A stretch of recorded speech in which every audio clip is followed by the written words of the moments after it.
हरे कृष्णा हरे रामा कृष्ण कृष्णा हरे हरे। प्यारे दोस्तों, आज मैं आपको गीता जी के तीसरे अध्याय का महिमा सुनाऊंगी। ठीक है, तो प्यारे दोस्तों सुनिए, श्री कृष्ण चंद्र जी भगवान क्या कहते हैं लक्ष्मी माता से। लक्ष्मी माता से भगवान श्री कृष्ण कहते हैं, तुमने दूसरे अध्याय का महात्म्य सुना, अब मैं तीसरे अध्याय का महात्म्य सुनाता हूँ। एक ब्राह्मण नित्य ही खोटे कर्म यानी कि चोरी आदि किया करता था। कुछ दिन बाद उसकी मृत्यु हुई। खोटे कर्मों के कारण वह प्रेत योनि के प्राप्त हो गया। उसकी स्त्री गर्भवती थी और उसकी कोख से पुत्र उत्पन्न हुआ। जब बालक बड़ा हुआ तब अपनी माता से पिता से पिता के मरने का हाल पूछने लगा। कहने लगा, माता मुझे बताइए मेरे पिताजी की मृत्यु कैसे हुई। ब्राह्मण ने सब कुछ सुनाया। ब्राह्मणी ने, मेरे पिता की नीच योनि हुई होगी, इससे उनके उद्धार के लिए गया जी जाए पिंडदान करूं, जिससे निश्चय ही पिताजी सदगति को प्राप्त होंगे। ऐसा विचार कर बालक गया जी को चल दिया। बालक नित्य ही गीता का पाठ किया करता था।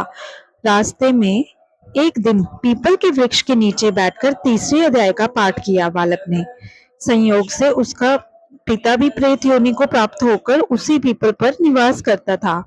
अपने पुत्र द्वारा किए गए पाठ को सुनकर वह देव गति को प्राप्त हुआ और उसके पहली 10 पीढ़ियां तक के पुरखा जो नरक में पड़े दुख भोग रहे थे, स्वर्ग को प्राप्त हुए। बालक अपने पुरखों को स्वर्ग जाता हुआ देख प्रसन्न हुआ और उससे बहुत प्रसन्नता हुई। इस तरह ज्ञान पूर्वक जैसे नौका को बनाकर मनुष्य सागर को पार उतर जाता है, उसी प्रकार कर्म द्वारा मृत्यु रूप से इस संसार रूपी समुद्र को तरकर मनुष्य ज्ञान द्वारा मोक्ष को प्राप्त करता है। हे लक्ष्मी, इस प्रकार ज्ञान और कर्म के रहस्य को जानकर कर्म करने वालों की परम गति होती है। इसलिए जो पुरुष इस अध्याय के गूढ़ तत्वों को जानकर उसके अनुकूल आचरण और पाठ करेगा, वह अवश्य मोक्ष पद को प्राप्त होगा। सो दोस्तों, आज गीता जी के तीसरे अध्याय का मैंने महात्मा आपको सुनाया है।